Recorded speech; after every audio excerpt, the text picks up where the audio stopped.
to the Virtual Ball Boys podcast. My name is Chris, and I'm joined once again by my good friend Matt. Chris, what are your wrists doing right now? My wrists, one's... Like how Okay. how much are they bending? How much are they bending? Okay, so I Yeah. have both hands on my desk at the moment. One... Okay. I would say that both are pretty much bent forward, like the fists are facing towards the screen. Okay. Like almost like, I guess, like as like a cat almost, with like the little like paws pointing up on something. That's basically like nya? Like yeah. Like yeah. Yeah. Yeah. Cool. Welcome everyone. Welcome to Virtual Ball Boys. I mean, like, I usually think that these segments would lead to something, but this one they can't all be winners. That's fine. When do they ever? Well, I thought last week we did a good job. I thought we bounced off each other very well with Monday Night Football, and then this time you made me stare at my wrists for more than I generally do during my time of the day, during my free time. But that's all right. Anyways, so welcome everyone. We are almost at the quarter pole of the season. We are through 3 weeks, and amazing. It's been a lot of carnage, I would say, overall. Yeah. I think that's the best way to put it. Lots of injuries, lots of problems with flags. Hopefully things, get better. We won't have as many injuries. I doubt that, but or at least hopefully less flags, and hopefully the season just ends up turning around a little bit. But we've had some fun games thus far. Yeah, I think so too. But the big... This is also not to make it all about me, but this is the best fantasy start I've ever had. I'm 3-0 in 2 leagues. Yes, and we actually have a fantasy football segment a little bit later in the show. So we'll make sure to talk more about that then. But first off, we're through 3 weeks, and everyone's kind of like crunching numbers already about who's going to make the playoffs, and I think it's time, since everyone else is doing it, to say to a few teams that are low on the totem pole right now, 0-3, 1-2, it's game over. So welcome to Game Over. Yeah, That's just the dying sound. Yes. That's not the Game Over sound. That is, that's true. We'll Game Over at the very end. They've died right now, but they haven't lost all their lives yet. After we eviscerate their souls at the end of the segment, then I'll do the Game Over. Then it's like the dun, dun, dun, dun. Like, that's the one. That's the Game Over. I think we're just going to put it out there. We're going to do kind of like committee style, where we both have to say for certain that this team it's done. It's over. It's all done. And Dunzo. And so I'm going to let me look at I have the league standings up, and I'm just going to work from the bottom and move up slowly. All right? Okay. So we don't have to dwell too much on these, but let's start with the Redskins. Are they in, or they're done? They're done. Yeah, I think they're done. I think that you have Dwayne Haskins on the brink of starting, but I don't see him turning around your season, especially since it sounds like he needs time to prepare. So I'm with on that. Redskins is done. Yeah, this team should be in tank mode. Yeah. And also do things to make your team better. Definitely. But Broncos. 0-3.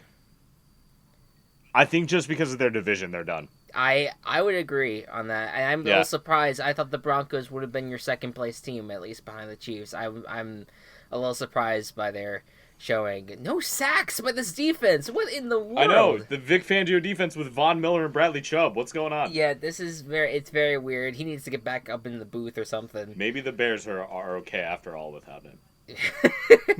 It's a hot take, but maybe we'll have to wait till the end of the season, because they are okay. Yes. That's for sure. Yes. Next up, the Jets. I think with the mono keeping Darnold out a little bit longer. Although he is expected to, he's trying to get back next week, but I still think it's a no. It's a no. I think they have too tough of a schedule. They still have still have the Cowboys on their schedule. They have the Patriots again. They have the Bills, and they have to. I think they have to face the North still, a good chunk of the North. So they still have to face the Ravens. So I don't know. They have to face the rest of the North. Yeah. Other than the Browns. Other than the Browns, who they already lost to. So it's, Which, honestly, it's just the Ravens that I'm worried about. That's true. I thought the North would be a little bit tougher right now. It's the other North that is a tough one. But then they have to face the Jaguars, who look like they're kind of getting back into great gear. Yeah. So, I don't know. Thanks to one Minshew. Steelers. Oh, they're done. Yeah. Mason Rudolph didn't look good enough to instill any confidence in me. I don't think so either, and it's I don't even think it's Rudolph. I think it's the whole team. Connor's not playing well. The defense has its spurts, but it's not playing well. The receiving core could be better, but it's not playing well. The offensive line's not playing well. None of this team is playing well right now, and I think Tomlin's on the hot seat. Amazing! My preseason prediction of the Steelers being bad came true. Yeah, there you go. It worked out perfectly. Yep. And I don't even know why it took so long to get to this team, the Dolphins. Oh, the Dolphins are. Yeah, no. At this point, the Dolphins are playing to try to not lose the number 1 pick. Yeah, and I'm gonna laugh my ass off if the Jets are the ones that end up getting the number 1 overall pick, because Jets are not trading the number 1 overall pick to the Dolphins of all teams. No way. No. They're not going to do that, so I'm kind of rooting for that scenario to happen. I still think the Jets are going to win a game this season. No, for sure, and it's actually worth wondering whether or not the Dolphins would win a game this year. I think that they have the Chargers next, if I'm not mistaken. They do, so they're not winning that one. Yeah, I don't think so. The Bengals, last of the 03 teams. Yeah, they're done. I think so. Yeah, they had one. They are.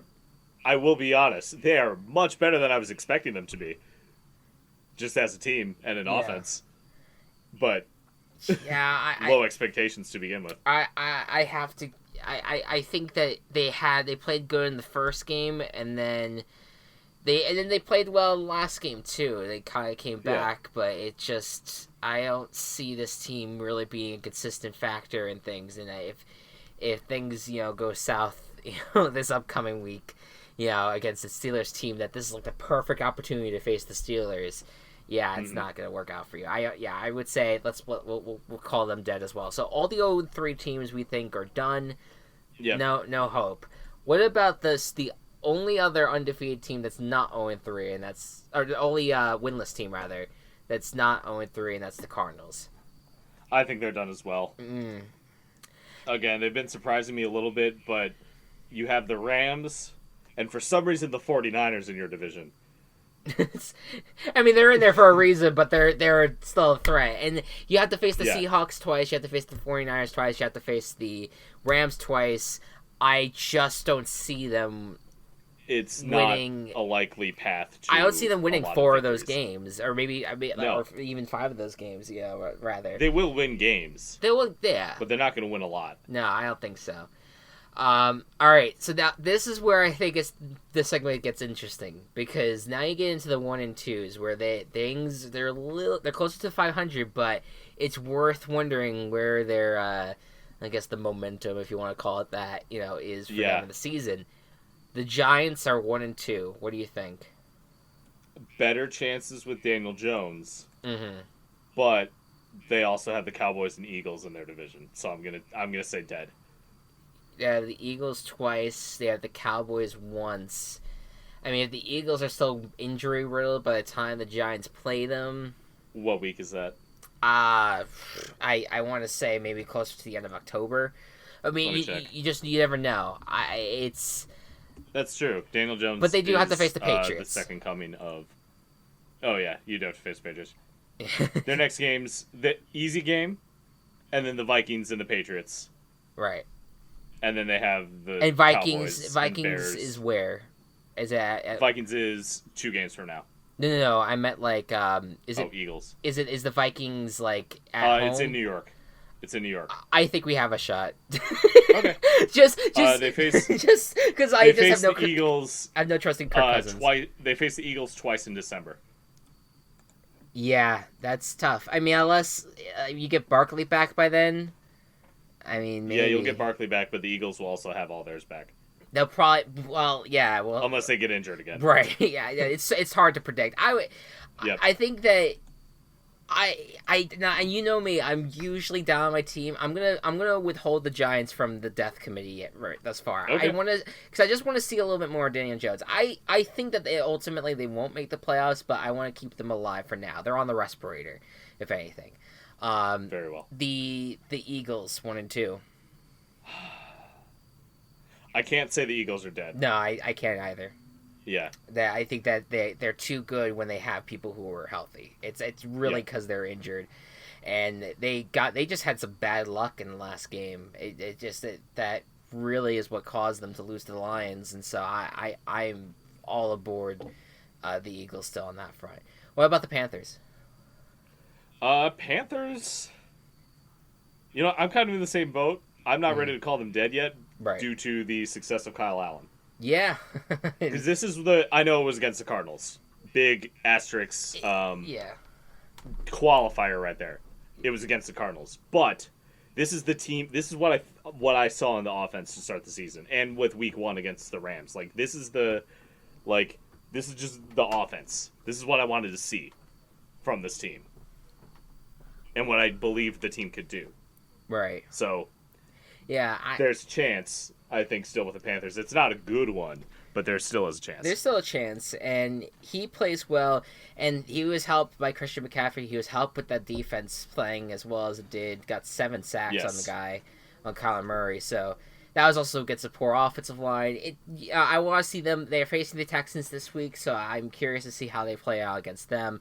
I'm okay with keeping them alive right now. Titans. Honestly, I think because of the talent of Marcus Mariota, the team is dead. Yeah. I don't trust Mariota to be consistent for long enough. And you know what it is, too? Everyone's saying, okay, maybe start Tannehill. Are you really going to get that much better play? Do you really want Tannehill to start? Yeah, I don't really understand. I get that people were just they want a new face. Okay, fine. And Tannehill... Do you know... So Tannehill was on the Dolphins last season, right? He's been on the Dolphins for almost his whole career, except for now. Right. But I'm talking about last season. Yes, yeah. You know when the Dolphins were exciting last season? Yeah. When Brock Osweiler was starting. In Brocktober. Well... The Dolphins started 3-0 with Ryan Tannehill as the starting quarterback. Let's remember that. That is true. Yeah, I'm with you though in the sense that I don't think that you get anything more interesting with Ryan Tannehill as your quarterback right now, and the offensive line is just abysmal. Derrick Henry hasn't played that well, and certain receivers are not getting open. I think that Corey Davis, he could be a star wide receiver for this team if he had a quarterback, and he doesn't right now. So I don't have any faith in the Titans in their current situation. So I would call them dead too. So I think that's our first 1-2 team that we're causing will have rip across their forehead. Also the division. Colts and Texans and even Jaguars a little. Yeah, no, right, exactly. It's a tough division to win. The team that the Titans are facing this week, the Falcons, 1-2. I don't think the Falcons are dead. I think that it's going to be a lot of close games for the Falcons this season and a lot of shootouts, especially on Matt Ryan's side. Yeah. So I don't think the Falcons are dead, but it's going to be on the back of Matt Ryan. Yeah. And his receiving core, of course. Yeah, I don't think they're dead. I think that it's game over for, a competent defense, I feel, because, Keanu O'Neal is out, and I just feel like this team keeps on making so many mistakes on the defensive side of the ball. But this team can win games on their offense alone. So I kind of still have faith on the Falcons on that front. So I would say that they're still alive for now. And what about the Buccaneers? See, I wasn't high on them at the start of the season, and I'm still not high on them. I think Jameis, he had an impressive game against the Giants, but you know how I feel about the Giants. Yeah. Yeah. So I mean, I don't know. He's definitely played better than what he played week 1. Yeah, I mean he's on and off. I mean it's just that draft, that 2015 draft is not showing out for it's a disaster, for the quarterbacks, dude. And the Bucs. I still think I think that Shaquille Barrett is a under the radar defensive player of the year candidate. Dude had, I think, 5 sacks in against the Giants, and that was against and the Giants' offensive line is better this year than it has in past years. So I don't know if I got that figure correct. I'll double check that. I'll look up Shaquille Barrett in a second. But yeah, he's really good. The defense is playing well, and so I'm not gonna count the Buccaneers out just yet. So I'm keeping them alive. All right. Jaguars, I think both of us could agree. I don't think we're gonna call them dead yet. Minshew will lead them. He really is. It's kind of like and it's on me for the fact that I did not have faith in him going into that game. But I had big faith in their defense. But right. Oh my God. And the defense is back. Calais Campbell, holy fuck. Has had a great game. 4 sacks against the Giants for Shaquille Barrett, by the way, and 8 sacks in total to start the year. He's almost at double-digit sacks through. Wow. If he gets 2 more on Sunday, so that's impressive. Yeah, Barrett's really doing well. So I saw faith in the Jaguars though, and Calais Campbell is also, I think, in the running for Defensive Player of the Year as of this moment through 3 weeks. Yep. All right, the Brownies. If it wasn't for their division, I may say dead. But I think they have a path to a wild card. Right. So if you're looking at the contenders in the AFC right now, it's the on top Patriots, Chiefs, Ravens. And then you have whoever wins out of the South, could be Texans, could be Colts. You got the Jaguars in the mix there, and then you also have the Bills in the East. I don't really have a lot of faith in the rest of the teams in the West right now. I don't have the faith in the Bengals or Steelers. I think the Browns are still in the mix. I think so too. Because I think with if you offense has been awful, we can agree on that. You get those 3 division winners plus 2 from the South. I think Browns may be team number 6. Might be. Browns are have a great defense though. I think that they've played. They completely shut down Gurley in on the Sunday's game. They really riled Goff, even though the wide receivers had a little bit of a free day, but that was also because their whole secondary is injured. So it's it's give and take right now with the Browns. I still have a little bit of faith in them. I hope they can turn things around. They have to. Yep. The Chargers. I'm a little surprised that we even have to bring them up, but they're 1-2. Yeah, I mean they're 2 losses. One's to the Lions. One is to the what was last week? Texans. Texans. That's right. Okay, so the Lions one is weird, but the Lions might be a good team this year. So, yeah. And the Texans, I still feel confident in. I'll keep the faith. Keep the faith. There's still some faith. I think that with Austin Eckler playing well. Yep. And with the connection of Rivers and Keenan Allen, the offense still has some life. The defense definitely still has life with Ingram and Bosa. Yeah, they've been quiet in the first few weeks, but I think that they can awaken at any time because they're just that good. It's week 3. It's week 3, right? And the last of our losing record team, the Raiders, who are 1-2. They're dead.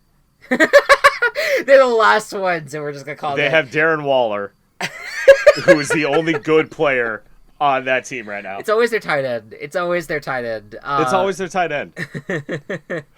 God, I'm not gonna consistently bring up other podcasts, but there's a podcast I listen to that calls him the Walrus. You can shut them out. They're fantasy footballers. They're a good fantasy football podcast. Absolutely. They call him the Walrus, and they have a drop that is like, "I am the Walrus, goo goo goo." It's good though. He has a great story. He came back from he was an alcoholic, I believe, if I'm not mistaken. Really? Yeah, I didn't know that. He had some sort of addiction. I believe it was alcohol, and he rebounded. And he's the best player on that offense right now, or one of the better players. Good for him. Yeah, it's really really awesome, and it reminds me of someone like Josh Gordon, who's he's kind of coming back too. I love stories like that. So all right, so that covers the losing. Oh, I would say for the Raiders, I agree with you. I would call them dead because they can't win on the road. This team, they can't win on the road, and you're already at 8-8 record. And I think that the Browns are a better team. And if we're calling the Browns maybe at the bottom of like the contender pack right now, I would say the Raiders are out of it. So yeah, bye Raiders. All right. Do you have like a longer death song that you can sing while I recap the teams that we Jesus. killed off? Do we have a game over? Is there such a thing as a long game over tune? From I'm trying to think that you think of, because I don't know. Like you think of the there's in Sonic Unleashed the like fail stage music, not necessarily game over, but fail stage music is basically the all of the people in the orchestra, and the Sonic Unleashed has a pretty good soundtrack. Okay. All the people in the orchestra switch instruments and try to play the main theme. Okay. So do you want me to? I'll try to emulate that as you. Okay. Do this. Okay. So just to recap, the teams that we believe are dead: Washington Redskins, Denver Broncos, the New York Jets, the Pittsburgh Steelers, the Miami Dolphins, the Cincinnati Bengals, the Arizona Cardinals, the Tennessee Titans, and last but not least, the Oakland Raiders. That was I'm obnoxious. Well, you know, I think it fit the tune. I think that's the tune that all these teams are gonna listen to as they coast to. You may have to turn my audio down. That's fine. I'll try to remember. I listened back to it. So all right. Moving on. Go Cubs. You take the lead on this segment. All right. So as everyone knows, I am the guru of fantasy football. Yes. As I said before, I am 3-0 in 2 leagues after 3 weeks. Yes. Which is the first time that has ever happened for me, but it's happening. Yes. So we're going to talk some fantasy football. Yes. And by that, I mean we're going to talk some football in fantasy.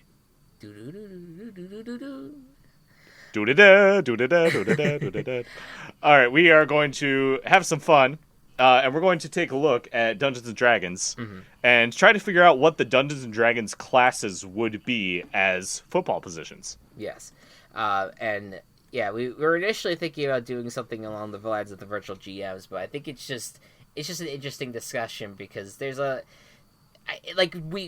I'm sure that there is some sort of football story that has been played out in Dungeons and Dragons, and I'm just curious as to what position group these classes would be listed on. Yeah, definitely. So I'm going to start out just kind of looking at this list. Do we want to do all 12 of them? So I want to make sure I have all 12 of them. Okay, I do. So I mean, let's list the positions. You have quarterback, you have running back, wide receiver, tight end, offensive line, defensive line, linebacker, secondary, kicker. I mean, and punter. I mean, that's like 10 at that point. Yeah, we'll figure it out. Okay. Yeah. So I have a few just right off the bat that I can think of. Yeah.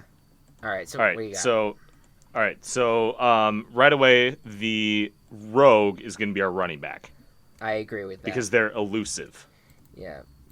They want to be sneaky. Who do you think would play? Here's another question I feel like is fun to throw in here. Who would play the best rogue in D&D out of all the running backs in the NFL? Okay, if it were 2 or 3 seasons ago, I would say Le'Veon Bell. I would still say him, just not just because of his sneaky style of how he plays running back. How he's like patient and then gets to the hole. Like I feel like he's very much hits the rogue hole. I think that works pretty well. Yeah.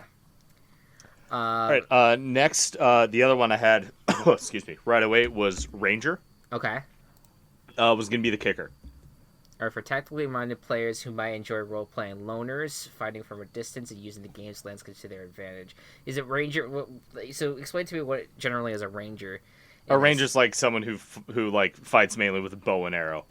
Oh, okay. Yeah. Lays off the land, that more range attacks. I think that Mr. Tucker is like, I feel like Justin Tucker is by and far. I feel like even just beyond the fact that he's the best kicker in the league, I think that he fits like the nerdy, like he would fit in the Dungeons and Dragon thing. He would also be the best bard, though, was the problem. Oh shit, you are right about that though. Because he's a professional opera singer. Oh shit. Okay, I was gonna put Bart as just the mascot though. Okay, stall for time with another role, because what I'm gonna do is I'm gonna look up the kicker listings and we'll find the kicker. Okay, but wait. Are we just assigning positions, or are we assigning people? I like the idea of doing both.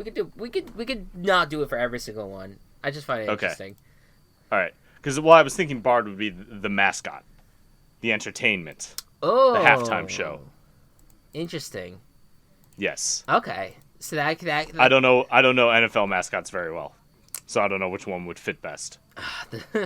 Who's the? I mean, I whenever I think of mascot and entertaining mascots now, I go to another sport in hockey right now, with because he got Gritty. Got Gritty with the Flyers right now, and he's like the most involved of pretty much any of the mascots. I feel like we'll cross sport promote and say Gritty. Yeah, Gritty comes over. He comes over for the Eagles. Wherever the Eagle mascot's there, he gets kind of he gets kicked out for a little while while we're doing this exercise.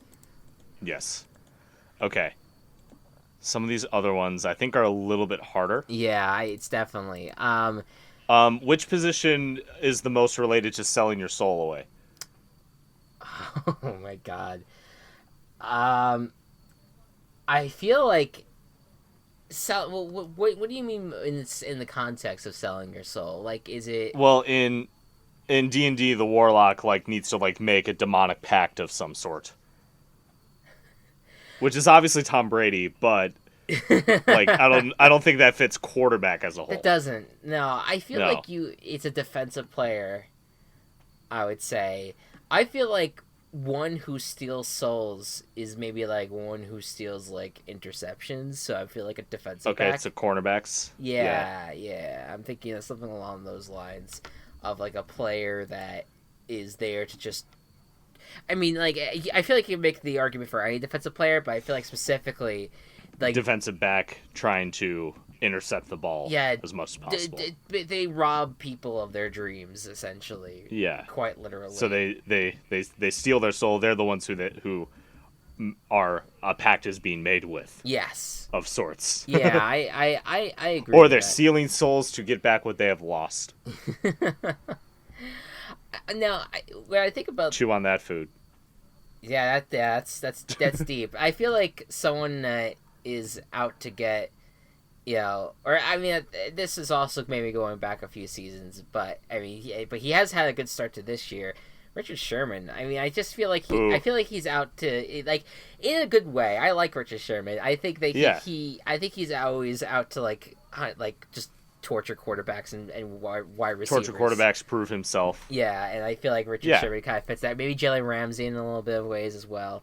It kind of fits that mold as well. Right. Now, when I think about a quarterback, I think of someone that's that's a mastery, that has all these tools and all these has is able to perform magic, and I feel like, would that be a wizard ultimately?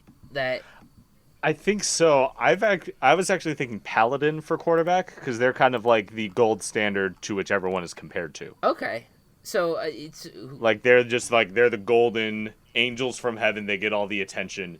Everyone loves them. The Pat Mahomes, the Aaron Rodgers of the world. And they have that tool set to kind of carry a team, basically. Yes, and they can use magic. And they can use magic. Okay. Yep. All right. Yeah. I mean, I'll say Mahomes fits that just because he can throw a pass without looking. Yeah. No, I definitely think so right now. I think you could make a solid argument right now, and this is probably might upset a few people, but I think it's getting to the point where we could say it. I think Patrick Mahomes is the best quarterback in the NFL. Oh, yeah. I totally agree. Yeah, I think that he hasn't slowed down. He hasn't slowed down. He hasn't had I don't think he's even had a bad game to this point. Honestly, probably not. And he's, I know he's only in his, technically he's in his third season, but he's only in his second year playing as the starter. Yeah. And I think that he's doing well. I kind of have, I have faith in him. As a number one guy. I want him to be the next Brady, but like not a total douchebag. Yeah, I mean it's the only thing, you just have to hope that the Chiefs win enough, but not too much where it gets annoying. That's kind of what you have to hope for. By the way, just going back real quick to our kicker thing. So I was looking at the field goal percentage, and I'm gonna just look at the category of this right now. The best kicker in the NFL, at least the way it looks like right now, is Zane Gonzalez of the Arizona Cardinals, who's made 100% of his kicks. And start how many? All three. He's made 5 field goals, which is actually more than anyone else has made or attempted. In this, that's what it looks like right now. Anyway, respect. Or I'm sorry, not 9 field goals in all, and then he had 5 from 20 to 29. He made 2 from 40 to 49. Now, although you also have from the Carolina Panthers, you have Joey Sly, who is replacing Graham Gano, and he made from 50 plus. He's made 3 freaking field goals. So that's Ranger quality. That is the distance. Maybe Joey Sly out of nowhere. Yeah. Comes in and man, Gano's gonna be out of a job. Oh my. He'll sign somewhere else. Yeah, he'll find his way. What Druid as an animal loves animals. Loves animals. Loves nature. Man. I don't even. That's a hard one to pick. I feel because what would the animals be? In D&D? How does a druid use their animals? Almost. You turn into animal. You just turn into animal. You have to be a certain level to be certain animals, but you just turn into animal. I'll say this. I think that's a defensive lineman or I'll say defensive lineman. Because they're monsters. Yes. they turn into animals. Aaron Donald is a freaking animal. Yes. On the defensive line. I'm gonna say barbarian would fit most as linebacker. Yes, and I feel like you have Khalil Mack as your barbarian. Yes. Type guy. Although Khalil Mack isn't a linebacker. He's an edge. He's an edge. He goes back and forth. He's played both in his career. In fact, I think it was his second year on the AP team. They voted him as both first team defensive end and first team linebacker. Oh, nice. So he's played both positions. So yep. You definitely fit that. Cleric isn't. I thought Cleric was the one. What's the one that heals? That's Cleric. That is Cleric. That is Merle High Church. Okay, all right. That's a Adventure Zone reference. Yes. Now, is that just the team doctor? Dr. David Chow of the San Diego Chargers. Yeah, it's Dr. David Chow. Yeah. I guess so. I mean, who would be the healer of the team? I mean, I feel like it's the leader. Almost. No, I don't want to say leader. Well, that's quarterback. That would be a quarterback. Yeah. Cleric's the support. Is there support? Is wide receiver. What? Well, I was thinking Monk for wide receiver because they're the usually the I don't know, athletic and I don't know where I'm going with this. Well, cleric, the reason why we say cleric is it's a safety net. So who's a safety net that you can always rely on, you can always throw to. I think that's true. There's one that I can think of, and that's I feel like Kelce. Travis Kelce. Yeah. Yeah. I used to be Gronk before he retired. Gronk was always all reliable before he kind of got broken down during his career. But I feel like Kelce's reliable. Will that just be tight end then? Could be, yeah. I would short passes for bad quarterback. I mean, you got Darren Waller, who's the safety net for Derek Carr right now. You've got Delaney Walker for Mariota. Yes. Greg Olsen for Newton. Yeah. If Newton were playing right now. Right. Yeah. So clerics that support that safety end, they can kind of do multiple things, blocking and receiving. Yeah. Monk, I'm going to go wide receiver just because of the physicality. Definitely fits. Monks can do sick flips and shit.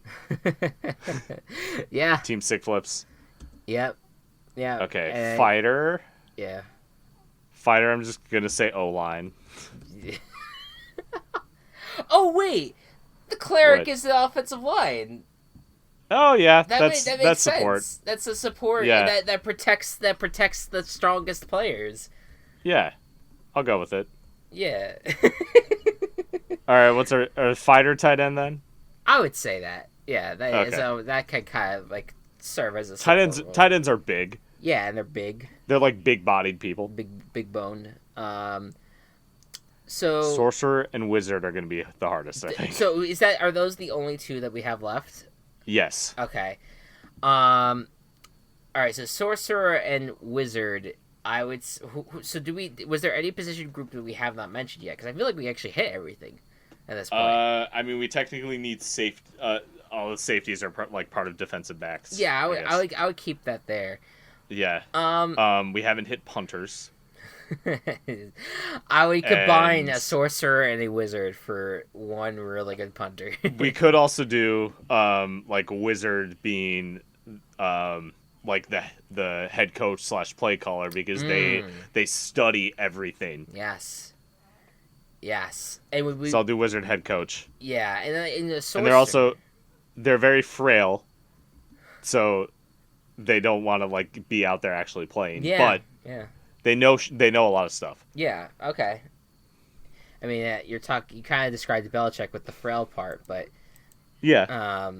I was gonna say McVay, probably the better head coach right now, or the best head coach in the league. Yeah, and he needs support. He needs someone to prevent him from walking out onto the field in order to be a successful coach. Yeah, that's right. Did I ever tell you this? The guy they did that video, and they 2 weeks after that video came out, the guy got arrested for domestic battery. It's just something really fucked up. Yeah, it was this pure. No. It was this pure story, and then it just got ripped out from under us. It was God fucking damn it.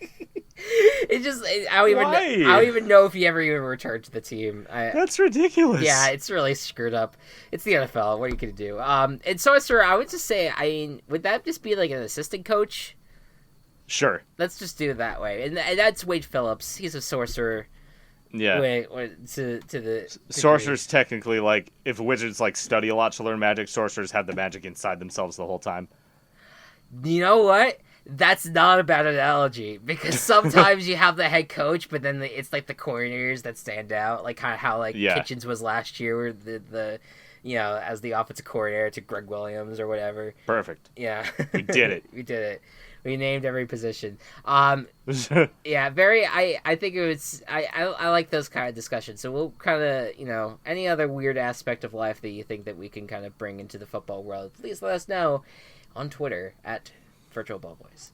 All right, I still have a time.is on my computer, which we use to start up every podcast. So it just shows how organized I am. As we go into our picks for the week 4 slate. Yes. It's so week 3. Chris and I kind of got back to week 1 form in the sense that we weren't down the middle. We were slightly above down the middle. Yes. Yeah. So Matt went 10-6, which means he had a 4, but because he got his guarantee wrong, which was against what was that again? It was Falcons guarantee. Oh yes, and against the Colts. So he got -1, so that was 3 points to put to his total. So now overall he is 28-19 with a -2 qualifier at the moment to bring him to 7 points. And as for me, I am 9-7.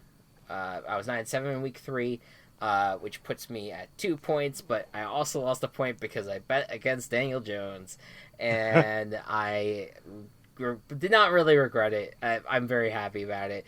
-1 for that, so I gained 1 point, so I'm at 5 points with a record of 27-20. Usually we end up getting up to like 60 points, 50 points by the end of the season. That was our norm last year, so hopefully we could get back there and put some Team Chaoses into work. We've been really rough this year with our guarantee and Team Chaos system. We both have 1 win each in the guarantee, and that's it. We have lost 2 of our guarantees, and we have lost all of our Team Chaoses. So it's been a rough stretch. We need some Team Chaoses to go our way. So let's get after it. Real quick before we start, I have some breaking news. Breaking news. Breaking news. Steelers tight end, according to Adam Schefter, Steelers tight end Vance McDonald was spotted Tuesday with his shoulder in a sling, and so Pittsburgh is trading for Seahawks tight end Nick Vannett. Nick Vannett. Did Nick Vannett even play a freaking snap? I have to see it here. Because Will Disley is lighting the world on storm. He has had... That didn't make any sense. Lighting the world on storm. I didn't even hear it. I combined lighting the world on fire and taking the world by storm. So he was... To lighting the world by storm. He was targeted 5 times and had 4 receptions for 38 yards in the 3 weeks that he's... was playing for the Seahawks. That sounds very tight end. I mean, he was also the Seahawks guy last year, big time. He actually started 9 games and had 29 receptions on 43 targets for 269 yards. So he was used last year a little bit more. This year, I guess the 1 dropped pass in last week's game, that's caused the end of his career, I guess. Yep. On that front. All right. Hey, Chris, guess what my pick percentage is at? Is it 69? Yeah. Nice. Nice. Anyways, week 4 picks. And we're going to start out with the first Fox Thursday Night Football game of the year, which probably could be a good one. It is the Eagles going to Green Bay to take on the Packers. Eagles, of course, are still dealing with... Oh, actually, you know what? You do this recap, because I think the last time I started, so you start this time. Okay. So, Philly's going to Green Bay. Philly is dealing with a lot of injuries. Green Bay is not dealing with injuries, but their offense has yet to get it together. Yes. What do you think is going to happen in this matchup?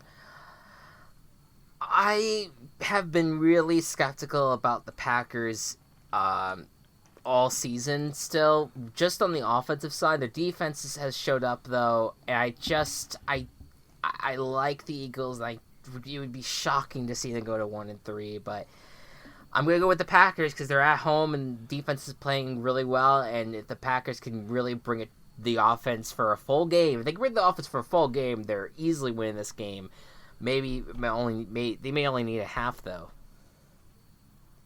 Yeah, I think I'm going to defer. This is the second Thursday Night Football in a row that we've deferred. Okay.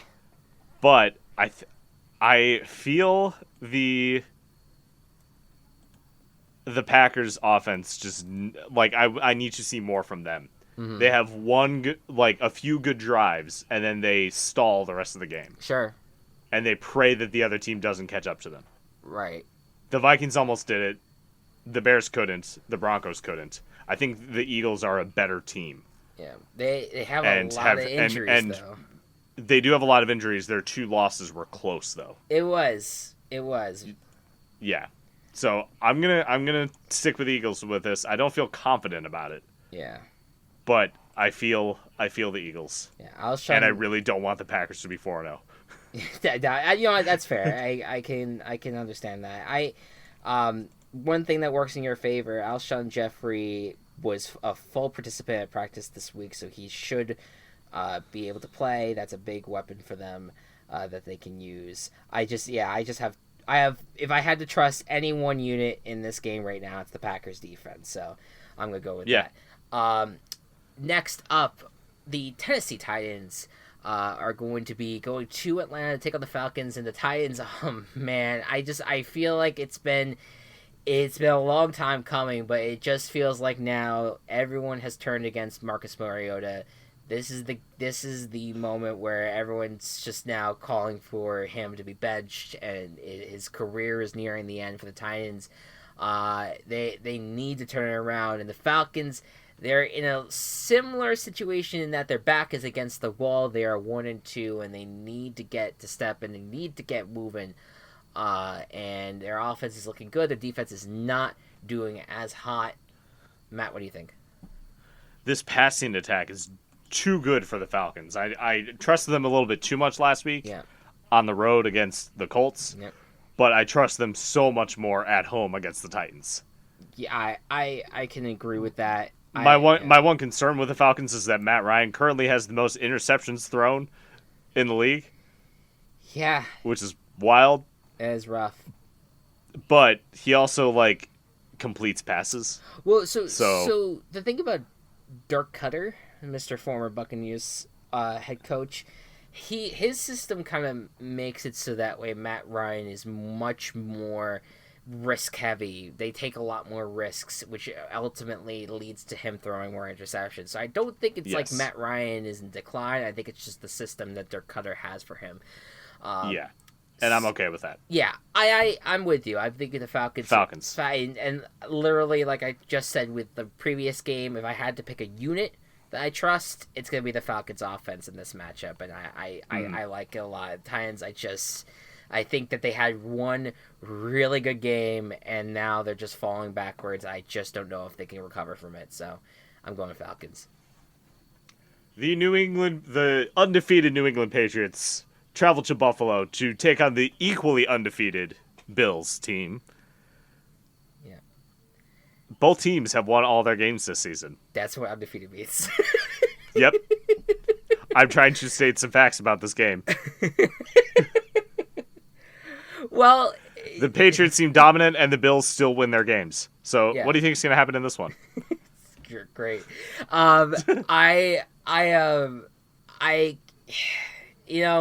I kind of wanted to go into this new podcast with a different mentality with the Patriots, because I've always just been like, I'm just going to pick the Patriots no matter what. I'm still picking the Patriots in this matchup. It's just because when you look at it, the Patriots defense thus far, and again, they have faced basically no one, but thus far has been the best unit in the league. And that is a tough recipe for the Bills offense that's just trying to kind of get their situation going. But the Bills have a good defense, and the Patriots offensive line is beat up, and that could cause Tom Brady some problems. It's at the Bills' home, so I could see where the Bills could win this game, but I'm going Patriots. See, the thing, too, is, the Patriots have been so dominant. Yeah. And recently historically, have been extremely dominant in Buffalo. Yes. But, as we've kind of been saying, the Patriots haven't faced anyone this season. Yes. They faced the Dolphins, who are the worst team to ever play football in the Super Bowl era. Potentially. They faced the Jets, who were led by Luke Falk. And they faced the Steelers, who, they're the Steelers, but they clearly aren't what they used to be.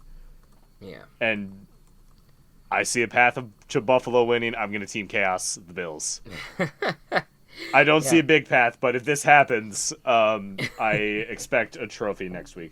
Hey, it could work. I don't know about that trophy thing, but I'm not counting up the Bills in this game, but I do think it's a tough hill to climb.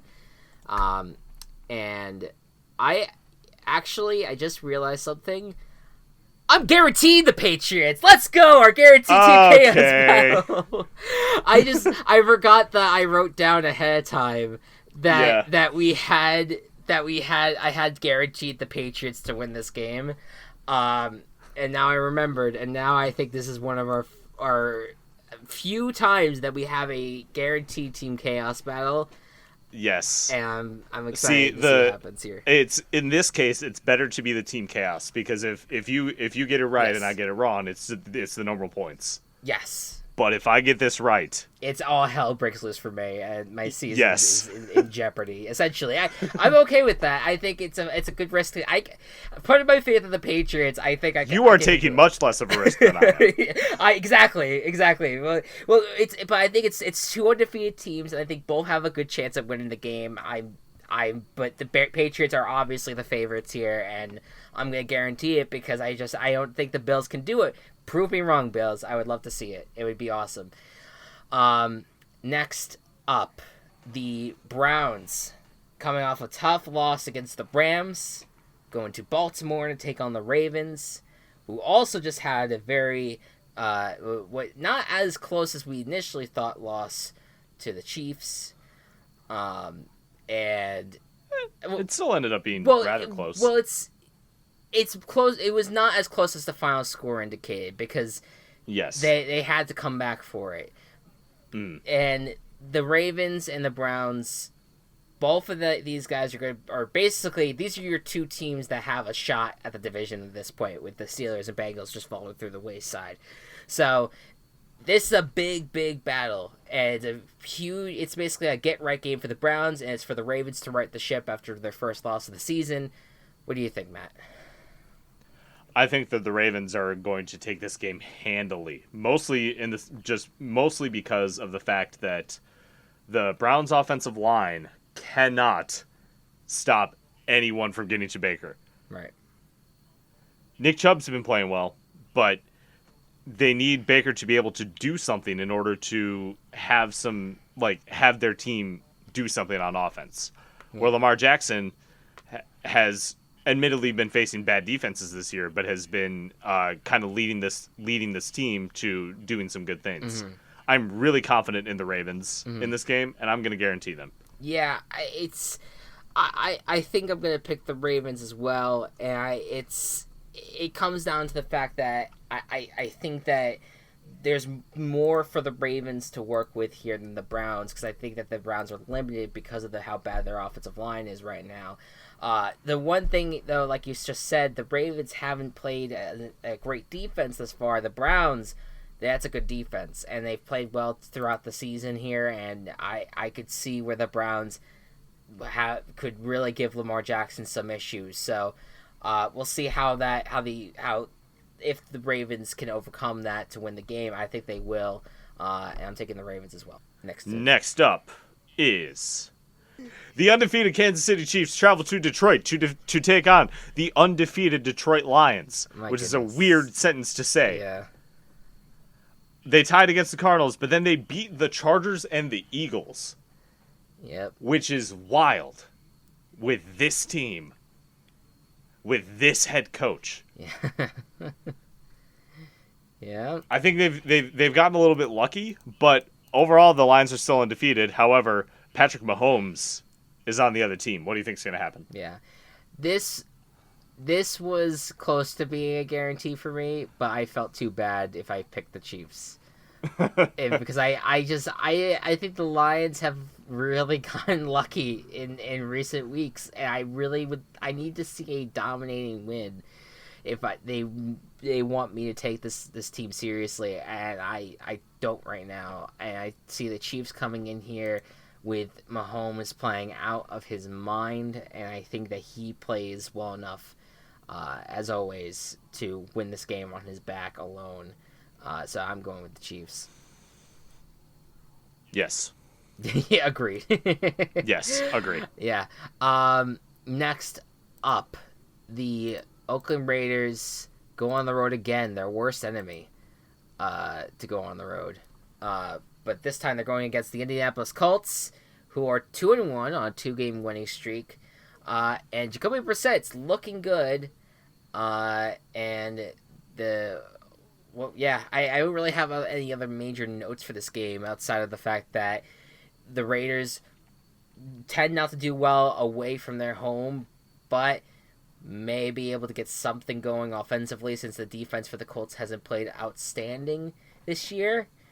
And Jacoby Brissett, we'll see how he handles the Raiders defense as well. What do you think is going to happen?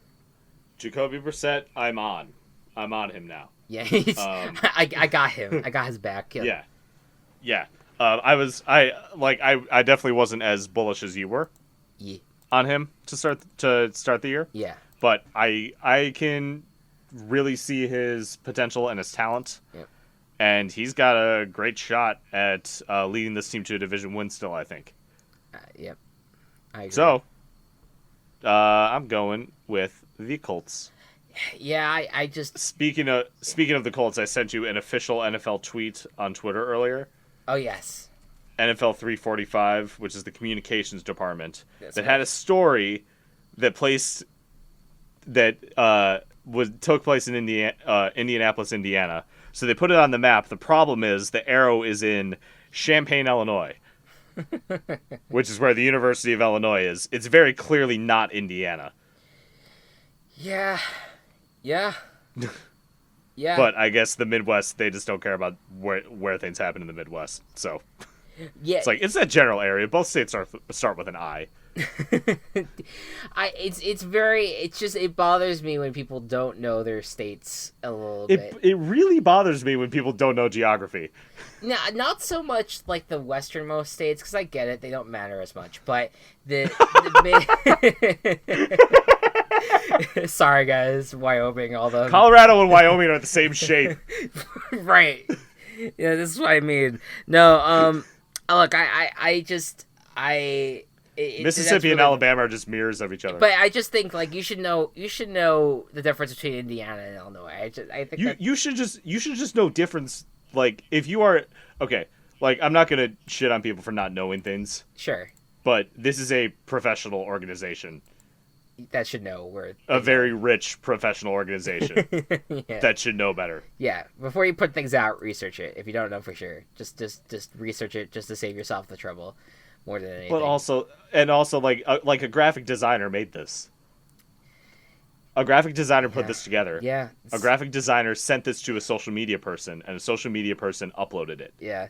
Well, you know what happened though when the Bills misdirected their flight when they went to Wisconsin instead of Minnesota for their game against the Vikings last year. They beat the Vikings, so maybe they destroyed the Vikings. Maybe this is just saying how much the Colts are going to win against the Raiders. Maybe this is what the prediction's ultimately going to be here. Whatever. Yeah, but it wasn't the Colts doing the fuck I'm just up. saying it's the NFL graphic designers maybe, getting these guys prepared to be like... Someone got paid for this. And someone got paid to make that Bills graphic, too. I am not saying that was a good thing. Anyways, let's move on here. You don't want to be associated with Illinois football right now. Los Angeles Chargers travel to Miami. Miami, the team that will lose every game this season. The Chargers will get back up to 500. What do you think's going to happen, Chris? I would say this is a comeback game for the Chargers. I mean, here's the thing though, and I'm just saying it's a trap game a little bit because it's not though. Hold on, hear me out. Okay. The Cowboys the beginning of that Cowboys Dolphins game, those teams were fucking equal, and then the Cowboys came away with ended up putting it on to them. The Cowboys are a much better team than the Chargers. I'm just saying. Dolphins are at home, and I'm just saying it could. Don't be shocked if the Dolphins somehow get away with a win here. I'm just saying. The Dolphins are going 0-16 this season. There's nothing you can do to stop that. They probably will. I'm just saying that they tried against Dallas, and it kind of showed in the first quarter. I would like to see what happens in this game against a Chargers team, which is still beat up. Did you see did you see Keenan Allen play last week? But have you seen the way the Cowboys have looked the first 2 weeks? And they got that was their worst game on Sunday. The Cowboys was against the Dolphins, and it was still pretty good. No, I'm just saying though, the Dolphins somehow made it. It was a worse game for them. The Dolphins played better against the Cowboys than the Giants and Redskins did. I'm just saying. It could happen. I'm picking the Chargers, though. I don't believe you. All right. I'm taking the Chargers as well. Yeah. Next up, the Redskins, who goddamn, just start Dwayne Haskins. They're going to give the man some experience. They're going to go to New York to take on the Giants. Daniel Jones' first home game as the starter, and boy, it's going to be interesting. He had one hell of a game. I'm so excited for him. I hope that he can continue it. I think we'd be all too quick to say this guy's going to be like rookie of the year or anything like that. We need to see more, but he's looked good, and the Redskins could have could make this a dueling rookie matchup. We do not know. It is Tuesday at 9:20. We have no idea at the moment who's starting for the Redskins outside. I think they're keeping Case Keenum for one more week. So with that being said, what do you think's gonna happen, Matt? I'm gonna go with the Giants on this one. I think at home with how well Daniel Jones played, I think that masterful performance against the Buccaneers is going to carry to another great performance at home against a bad Washington team. Yeah, Washington is bad. And again, I'm just going to say it, when the Redskins go to Miami and face the Miami Dolphins, that could be a win for Miami. Miami could win that game. I didn't know these two teams played this season. I just point that out. That could happen. Miami could win that game. There's a path for Miami to get a game this year. One of these two teams is going 0-16 though, and it's whichever one doesn't win that game. Basically, I think that's coming soon. By the way, I think that's like week 5 or something. Is Let me check. It's coming up soon. But anyways, meanwhile I'm taking the Giants. Of course, I have to take the Giants in this one. Yes. I love me some Daniel Jones, and he played that will happen next week. It is happening next week. Ah, baby. Yes. That's going to be the worst game to predict. I'm so excited. All right. I'm going Giants on that one. I'm also going Giants. It's gonna be good. Next up, the Carolina Panthers take on the Houston Texans in Houston. The Texans come off of a victory against the Chargers, where the Panthers come off of their first win of the season, led by Kyle Allen. What do you think's going to happen? Kyle Allen, great game, really great game. A lot of power to him. The Panthers look alive for the first time this year, which is nice. I can't put my faith in this team, though, right now. Deshaun Watson just continues to win people over because he just keeps on having these masterful plays during this game. And the offensive line didn't play as bad as it had in recent weeks. Hopefully that continues to get better as time goes on. And J.J. Watt also had his best game of the year last week as well. And against a quarterback who hasn't had a ton of action thus far, I have faith in the Texans, so I'm going with them. Yeah, I have to go with the Texans here. I think that they're still one of the best teams in the league right now, even if they haven't been fully at what I think their full potential is. Right. I still see a lot with this team, and Deshaun Watson is going to light this league on fire. Definitely. I said the right thing this time. Yeah, you got it. I got it. You're doing good. I did it. Next. Are you proud of me, Dad? I'm sure he is. Next up, the Tampa Bay Buccaneers are going to be going to Los Angeles to take on the Rams. Like I said, Shaquille Barrett is playing really well on that defensive line, so that's making the defense really tough to play. The red zone defense generally has been good. They got torn up by Daniel Jones, though, last week. So that's going to be the tough part. The Rams, on the other side, they did beat the Browns, albeit by just a small margin, but they did play very well on defense. The only question is, can Jared Goff handle the Buccaneers defense at the moment? 7 points is a small margin to you? I think that it was a close game. It was a close game. Let's stop saying that the Browns are just like they completely bottomed out. Like, no, they had a decent game. It's just the offense fell apart. It happens. That's fair. Yeah, the Rams being at home, Jared Goff always plays better at home. It's night and day. Yeah. His how well he plays road versus home. And against the Buccaneers team that I still think needs to find its identity, I think the Rams are going to take this one. Yeah, I mean, I wouldn't be surprised if this game was close, but I think the Rams are just a much better team on both sides of the ball right now, and I like the Rams a lot at home. I definitely think they're going to win this game, so going with them. Sweet. Next up, Seattle Seahawks take on the Arizona Cardinals. Seattle comes off of a loss to the Saints, where the Cardinals still have yet to win a game. The Cardinals have not lost a game. Like, there's a game that they did not lose, but they have not won a game. Yes. Essentially, that's yes. The situation. That is what happened. What do you think is going to happen at the end result? This is tough because I want to put my faith.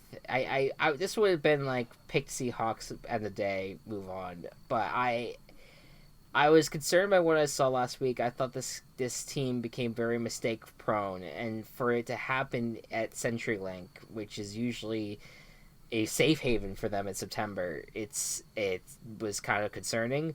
And the Saints, of course, it was against the Saints, who are a deep team. But I think the Cardinals, they are due.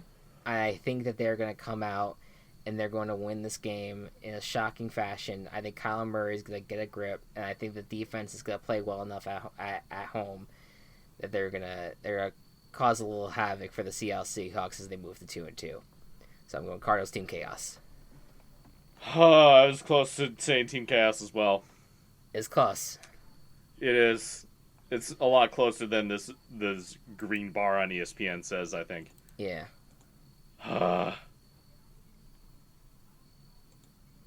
Well, I mean, I'm going back and forth.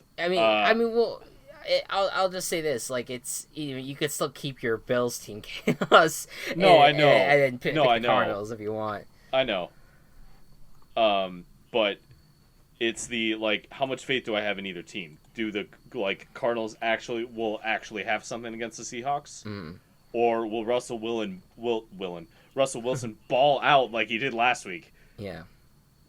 And I trust Russell Wilson with a lot of stuff. Absolutely. And I think that veteran edge is gonna take it for the Seahawks this week. Yeah. No, so I'm gonna go Seahawks. Yeah. No, I think the Seahawks are probably going to win this game, but I wanna see. I try to pick as many home team chaoses as I can, because I think just when you're at your home stadium, it's just for some reason it's just different. And it's just with the home crowd on your side, I think that it could work out for them. So I'm just going with the Seahawks and going with the Cardinals and crossing my fingers at this point. See how that goes. Next up, the Chicago Bears. This is America's Game of the Week. No, never mind. That's CBS. Or that's Fox, and this is on CBS this time, which is weird. Which is weird because they're NFC teams. So the Bears are hosting the Minnesota Vikings. The Vikings, of course, coming off a nice win against the Raiders at home, but now they're back on the road, and they're going to have to face the Chicago Bears team, which is coming off a nice rout against the Washington Redskins. A big divisional battle ahead. Both of these teams trying to keep up with the Packers. And the Lions, technically. Technically the Lions in this division. What do you think is going to happen? I am terrified of this football game. I know you are. I am terrified. No, I get it. The bright spot is that it's at Soldier Field. Yep. The offense got some momentum, albeit, again, against a bad team. Yep. I gotta go with the Bears. Yeah. Other than Dalvin Cook, Adam Thielen had a nice week last week. Right. But other than Dalvin Cook, this offense really hasn't done much else for the Vikings. No, I would disagree. But the Bears' offense hasn't done anything at all. So, other than Taylor Gabriel, last night. Yeah. But I'm still gonna go with the Bears. I think the home field edges it just a little bit, and I have to hope still. Yeah, I disagree on the front of the Vikings. I think that their offense actually has played relatively well when at home. True. in terms of like firing on all cylinders, but this is an away game, and it's also in the spotlight, and I just don't trust Kirk Cousins in the spotlight. That logic has not failed me before. It probably will in this game, but I'm gonna go with the Bears. So there you go. I'm glad someone else has some faith. Whenever I'm scared about one of my teams and you back me up, like it makes you feel better a little bit. Yeah. Yeah. Now, well, I think it's a toss-up game. I think it's a tough game. I think if this was at Minnesota, I would probably go with the Vikings, but I probably would have gone with the Vikings too, honestly. It's in Soldier Field. I think that kind of changes it right now. I just like the Chicago Bears a little bit more at home right now. So going with them. Sweet. Next up is the Jacksonville Jaguars traveling to Denver to take on the Broncos. Mm-hmm. Both teams known with good defenses and struggling offenses. What do you think is going to happen? This was a tough one to pick too. I went with a team that has reignited the faith in not South Florida, in Eastern Florida. Yeah, and that's the Jacksonville Jaguars. I think that Gardner Minshew, this is a tough test for him to go to Mile High, and I feel like any minute now this Broncos defense is supposed to break out. It's supposed to, have this monster game, and it could happen against the Jaguars team that does not have a solid offensive line. But I don't have much faith in the Broncos offense with all those Calais Campbell coming at Joe Flacco, and I think it seems like Jalen Ramsey's probably gonna still be around for this game. I know he requested a trade after we filmed our podcast last week, I believe. Yep. And now he's saying he's sick. No, he's saying he's sick. He may be sick. He may be sick. I think that he might not end up getting traded. At least not now. He might get traded maybe more closer to midseason. But I know that the Jaguars really want to keep him around, and I think that he comes. I think he probably plays this game, and I think he probably shows out in this one as well. So I'm going Jaguars. I'm going Jaguars as well. Yeah. When we started recording, I had the Broncos selected, and then I looked at it. I took a second look at it. And I was like, why the fuck did I have the Broncos selected? I don't believe in the Broncos right now. So yeah, no, I and don't Minshew is Minshew. Yeah. I think I told you last week, if his name was Minshew Gardner, it would sound just as normal. Yeah, you told me that last week. Yep. Yeah, that it would make more sense. I am fascinated by this man. Yeah. He's I'm interested to see how he handles the road game. I mean, he played kind of well against the Houston Texans, so we'll see how he does. This is a tougher environment generally, even regardless of how the other team is doing. So we'll see how he does. Next up, the Dallas Cowboys are going to be going to New Orleans to take on the Saints in Sunday Night Football. This is a tough one. I feel, because I feel like the Cowboys are a dominating team. They have done really well the first 3 weeks, even though they had the 1 quarter, maybe 2 quarter blip with the Dolphins. But this Cowboys team should win this game. But the Saints coming in here with Alvin Kamara playing at MVP level last week, and a defense that kind of caused just Seahawks to have headaches, or at least a front seven. And I think if Teddy Bridgewater plays it steady, they have a shot to win this game. But the Cowboys, it's a tough matchup to predict. What do you think? My reasoning is when Drew Brees went out and the Saints lost that game, they did not game plan for losing Brees. Mm-hmm. They were able to game plan for Bridgewater and Taysom for the Seattle game. Yeah. And that's what helped get them to their victory. Yeah. And even if the game planning was like Kamara do everything. Yeah, sure. And on the other side, the Cowboys have gone against the Eli Manning Giants. We need to distinguish Eli Manning versus Daniel Jones. DJ and DJ eras. Mm-hmm. Before Daniel Jones and Daniel Jones. Sure.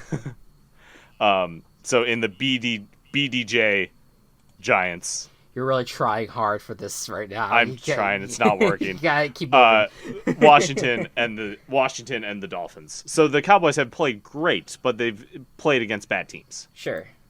Where the Saints, they lost to the Rams, but they beat the Seahawks and they beat the Texans. Mm-hmm. Granted, one of those was with Drew Brees, but still. Right. I think at home, and with the game plan of let Kamara do everything and whatever else the Saints can do to game plan for this Cowboys team, the Cowboys are going to be caught off guard. And I think in the same way that the Cowboys caught the Saints off guard last season. Sure. I'm going to go Saints. Yeah, it's a revenge game in a little bit of ways here. I have too much faith in the Cowboys at the moment. I think that they have played... Yes, they have played 3 relatively easier opponents, and they've gotten off to slow starts in at least 2 of those games. But you can't look at Dak Prescott and the way that he has played and not look at him as one of the top 10 quarterbacks in this league. I think that he is. I think he's played really, really well. The defense has played extremely well. I know other offenses that they've played, but they have been doing I feel like that's the Cowboys every year, is that their defense has always been their shining point, but their offense is starting to pick up a lot, and I think that's because of Kellen Moore being there. I think that Sean Payton is a tough coach to face. I think it's going to be a very close game. I'm going Cowboys. So we'll see how Monday night goes, but we disagreed on our Team Chaos's Thursday night and Sunday night football. That's correct. And I think we're going to disagree on Monday night, too. Let's see what happens. The Cincinnati Bengals take on the Pittsburgh Steelers. Both teams 0-3. One of them is going to get a win, their first win of the season, and not be last place in the division. Yeah. Who's it going to be? Yeah, maybe this was the harder one to pick. The Battle of Suck. It is. It really is. I've been going back and forth on this one, and I feel like I want to say, like, the Steelers have had moments where their defense comes out and they kick ass, and they kind of showed against the Niners in the beginning, but then they let out the brake a little bit, or let off the gas. That's the word.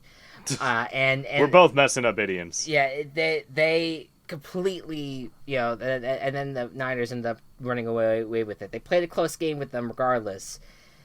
And then you have the Bills that got completely destroyed by the Niners, but then they came back a little bit against the Bills. They were down 14-0 and then came back, and their offense kind of was there, and they kind of gave in, but the defense gave up too much. And Andy Dalton, when the pressure was on him, he threw a pick, and he does not perform all that well in primetime games, and it's just, I don't know, man. It's a tough one to pick. I got, when it's this close, I'm going with the home team. I'm going Steelers.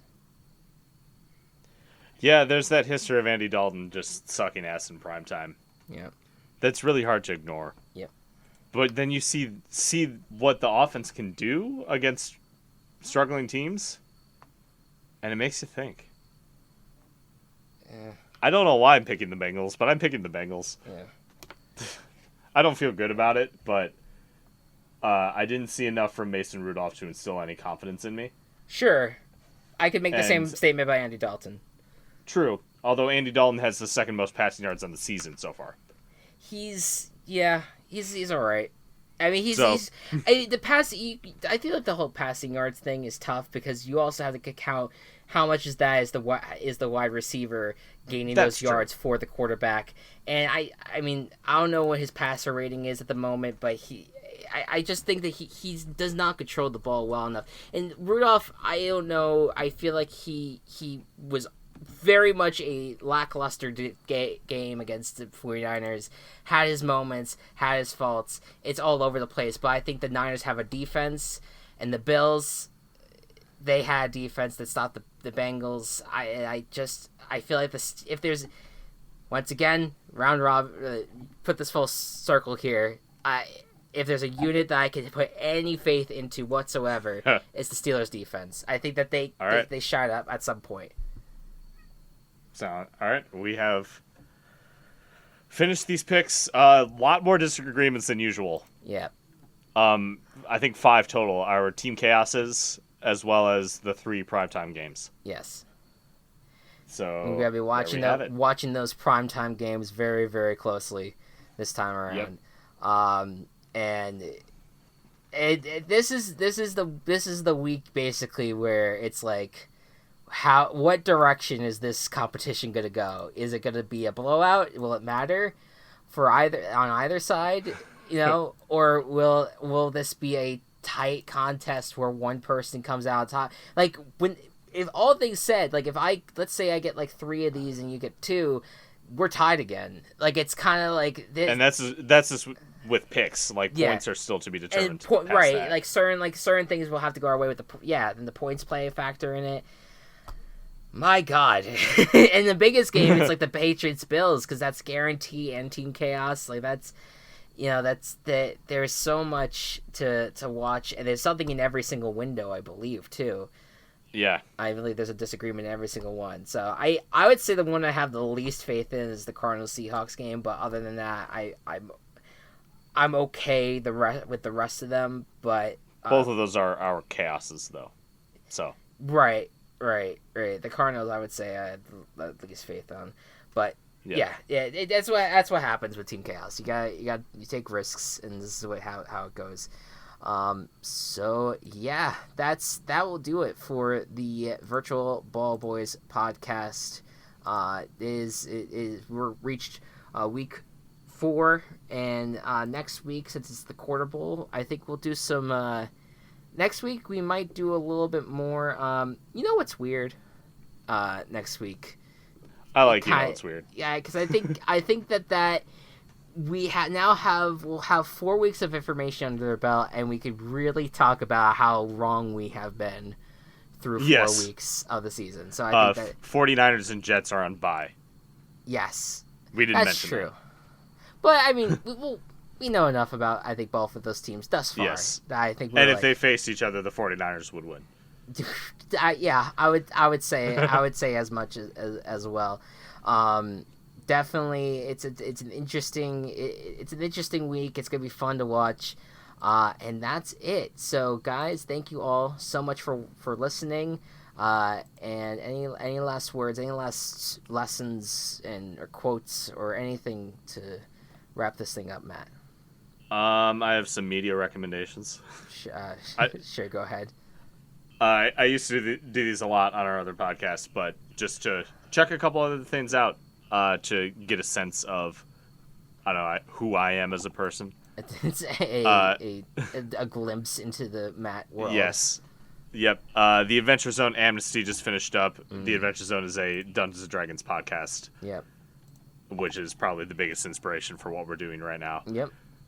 And it's really good. You should listen to Balance first, of course, because that's the greatest story ever told. But then Amnesty is maybe the second greatest. Yeah. It's really good. Great podcast. Yeah. Tabletop role playing. The second is the television show Final Space, which just finished its 2nd season last night as of recording this. Fantastic sci-fi show. Highly recommended. Yeah. And as we've said before or mentioned before, stay tuned for a podcast known as Table Party coming across your feeds relatively soon. I won't give an exact date because we don't know for sure. Exact date, yeah. But we will be advertising that on this podcast for sure. Yes, well, once we have a few more podcasts in the docket, and we'll be advertising those as much as we can, for sure. Yes. So, all right, folks. Thank you all so much for listening. See you next week. Good night, and good ball. Virtual Ball Boys has been brought to you by Team Chaos Productions. Find us on Twitter at Virtual Ball Boys and find more of our work at Team Chaos Pods.